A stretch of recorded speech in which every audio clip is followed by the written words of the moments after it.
Halika nga, mag-usap nga tayo.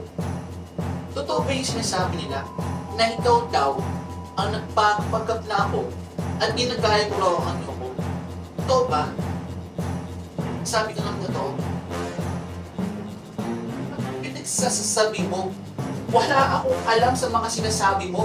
Ano pinagsasabi mo? Siyempre, tignan mo nga yung tsura mo. Kaya mo nga yung anyo ko eh. Iba nga lang yung kasuotan mo. Kapal din, no? Alam mo yung kasuotan ko na yan, yan ang suot ko pag ko'y lumalabas ako. Pero ito talaga yung susuot ko ngayon. Nakikita mo to? Ha? Ito ang pangontra ko laban sa'yo. Isa ka mang espiritong ikaw, masamang espirito. Umalis ka na dito ngayon din. At hindi kita kailangan. Umalis ka. Hindi ka taga dito, kaya umalis ka na hanggat may oras pa.